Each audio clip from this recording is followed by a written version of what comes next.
Hey guys, welcome to elite study. आप सभी का हार्दिक स्वागत है इस प्लेटफॉर्म पे। तो आज डिस्कस करेंगे रीजनिंग के कुछ क्वेश्चंस। तो ये 15 क्वेश्चंस का आपका सेट है। तो जैसे ही कोई क्वेश्चन आपको दिखे, जैसे अभी स्क्रीन में क्वेश्चन दिख रहा है, तो आप वीडियो को पॉज करके खुद से क्वेश्चन को जरूर ट्राई करें। अगर आपसे नहीं बनता है तो आप प्ले करके सोल्यूशन देखें। ऐसे ही नेक्स्ट क्वेश्चन आए, फिर से वीडियो को पॉज करिए, फिर से उसको ट्राई करें खुद से। तो खुद से ज़रूर ट्राई करें। तो डेली आप प्रैक्टिस करें ताकि आप सब्जेक्ट से क्या रहेंगे, रोज़ आप प्रैक्टिस होती रहेगी सब्जेक्ट की, तो आप सब्जेक्ट से जुड़े रहेंगे। आपको एक कॉन्फिडेंस बना रहेगा। जब जैसे ही आपका एग्ज़ाम आएगा तो आपके अंदर एक कॉन्फिडेंस होगा कि हाँ, मैं तो डेली प्रैक्टिस कर रहा हूँ इस सब्जेक्ट की। तो ये आपको हेल्पफुल करेगा। तो चलिए देखते हैं सबसे पहले, है ना, फर्स्ट क्वेश्चन क्या है हमारे पास। तो ये फर्स्ट क्वेश्चन, निम्नलिखित प्रश्न में दिए गए विकल्पों में से संबंधित शब्द को चुनिए, है ना। तो संबंधित वाला मतलब कि एनालॉजी का क्वेश्चन है हमारे पास। तो एनालॉजी में ये दो कॉलन है, ये एक आपका लेफ्ट का पार्ट है ना, ये आपका राइट का पार्ट होता है। तो इसमें जो लेफ्ट में लॉजिक लगा होता है वही आपने राइट में लगाना होता है। तो देखिए, कॉलन के लेफ्ट में दो शब्द लिखे हुए हैं, जरा आप उनको पढ़िए। क्या लिखा हुआ है? दरवाजा, और क्या लिखा हुआ है? लकड़ी। तो लॉजिक क्या बनता है? दरवाजे किसके बने होते हैं? लकड़ी के। तो कमीज किसकी बनी होती है? कपड़े की, क्लॉथ की। Simple question. तो ऑप्शन नंबर 4 क्या हो जाएगा सही। देखते हैं नेक्स्ट क्वेश्चन क्या हमारे पास। तो ये भी एनालॉजी से, लेकिन ये क्या है? अक्षर बेस है ना। तो जब भी अक्षर बेस आता है तो लेटर्स की प्लेस वैल्यू आपको याद होनी चाहिए, तो ही आपका ये क्वेश्चन लॉजिक निकल पाएगा। तो देखिए, दो कॉलन है, तो ये एक आपका लेफ्ट का पार्ट है, ये राइट का पार्ट है। जो लेफ्ट में लॉजिक है वही आपने कहाँ लगाना है? राइट में लगाना है।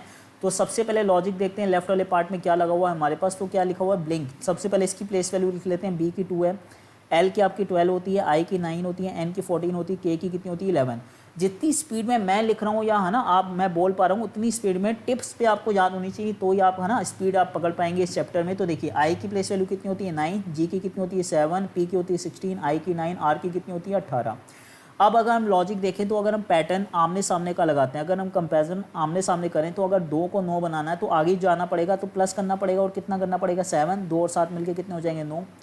अगर 12 को 7 बनाना तो 12 में माइनस करना पड़ेगा ना, 7 पीछे होता है तो माइनस कितना करना पड़ेगा? 5, तभी जाके कितना आएगा? 7। अगर 9 को 16 बनाना है तो प्लस 7 करना पड़ेगा, आगे जाना पड़ेगा। 14 को 9 बनाना है तो पीछे जाना पड़ेगा, माइनस 5 करना पड़ेगा, है ना। 11 को 18 बनाना है तो प्लस कितना करना पड़ेगा? 7।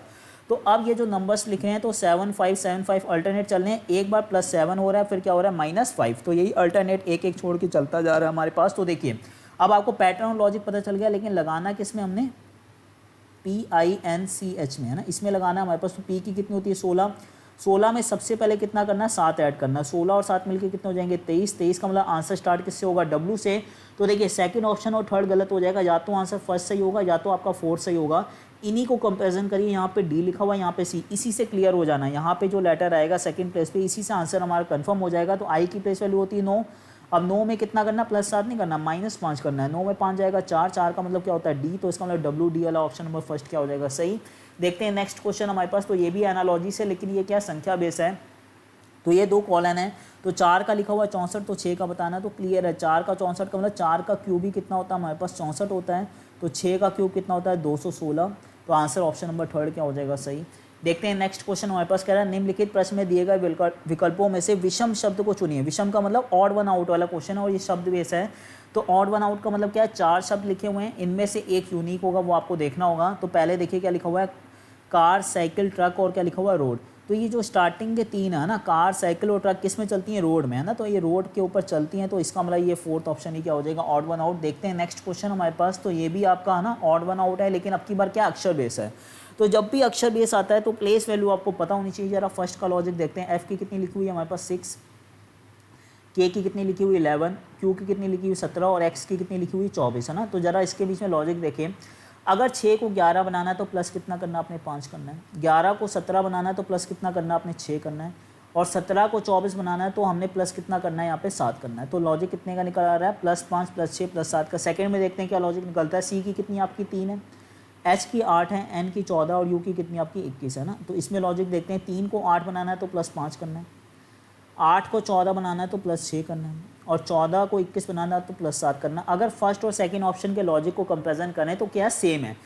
ऑड वन आउट का मतलब क्या होता है? 4 में से 3 का लॉजिक तो सेम होता है, एक उनमें से क्या होता है? डिफरेंट। अब इसका मतलब थर्ड ऑप्शन इस लॉजिक को फॉलो नहीं करेगा, तो वही क्या हो जाएगा? Odd one out. तो देखते हैं थर्ड का क्या ऑप्शन आ रहा है ना। लॉजिक निकलता है, जे की 10 है, ओ की आपकी 15 है, यू की 21 और सी की कितनी है? 3, है ना।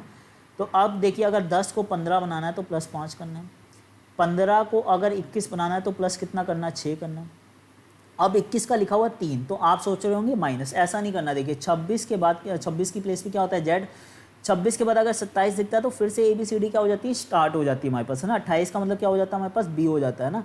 तो इसका मतलब 29 पे निकालना है, तो मैक्सिमम लेटर कितने होते हैं, 26 होते हैं। 29 में से 26 घटा दीजिए 3, 3 का मतलब क्या हो गया, C हो गया।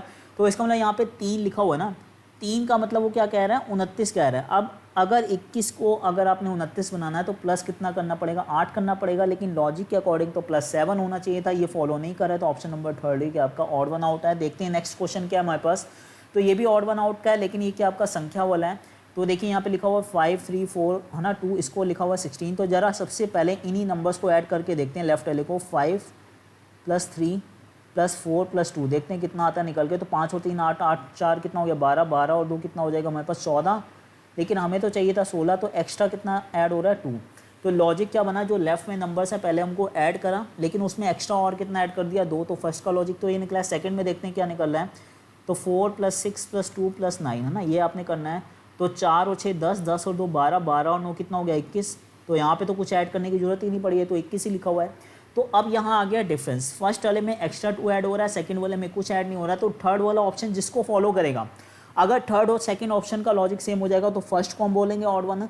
अगर थर्ड और फर्स्ट का लॉजिक सेम हो जाएगा तो हम सेकंड वाले को क्या बोलेंगे, ऑड वन आउट। तो देखते हैं ना, हमारे पास 1 है + 9 है + आपका 6 है + 5 है। अगर इनको ऐड करते हैं 9 और 1 10, 16 और 5 16 5 कितना हो जाएगा 21 हो जाएगा। यहाँ 21 लिखा हुआ, तो इसका मतलब कुछ एक्स्ट्रा ऐड नहीं करना था। फर्स्ट ऑप्शन ही क्या आपका ऑड वन आउट है। देखते हैं नेक्स्ट क्वेश्चन क्या है। तो नेक्स्ट है आपका, है ना, काउंटिंग द फिगर से। इसमें आपने रेक्टेंगल काउंट करने, इस पिक्चर में कितने होंगे।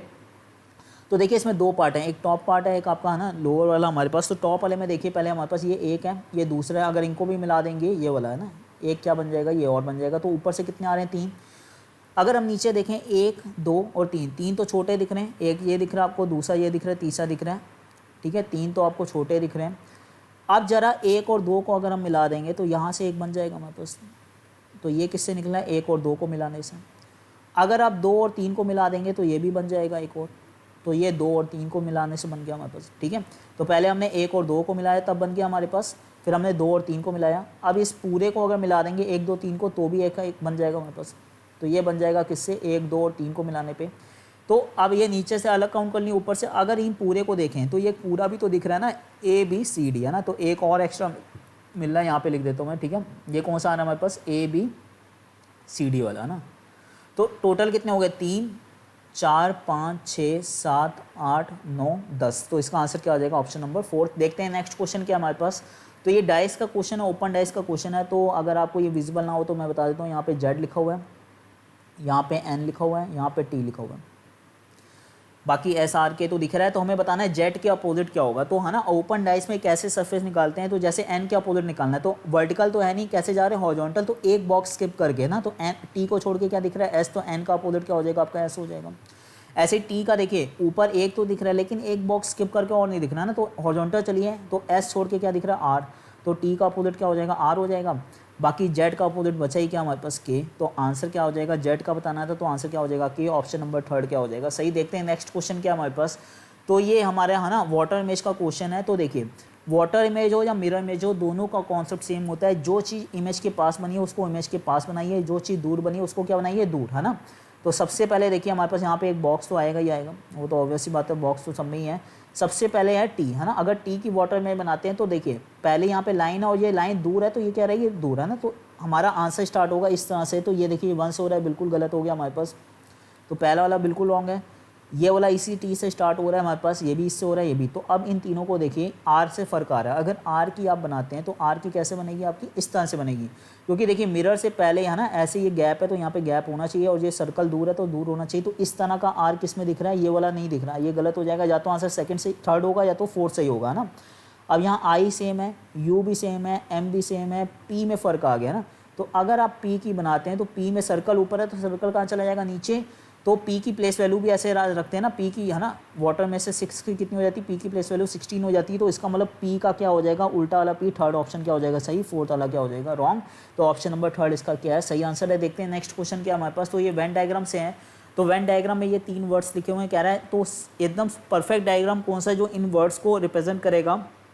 तो देखिए क्या लिखा हुआ, सोना कार्बन और धातु लिखा हुआ। तो जो सोना है वो क्या धातु ही है ना, कार्बन जो होते हैं मेटल होते हैं हमारे पास, कार्बन, अरे सॉरी कार्बन कह रहा हूँ मैं, जो गोल्ड होते हैं हमारे पास, जो गोल्ड होते हैं वो क्या होते हैं, मेटल होते हैं, लेकिन कार्बन क्या होता है, नॉन मेटल होता है। तो कार्बन क्या रहेगा, अलग रहेगा। तो इस तरह का डायग्राम किसको रिप्रेजेंट कर रहा है, ऑप्शन नंबर 4 क्या हो जाएगा आपका सही।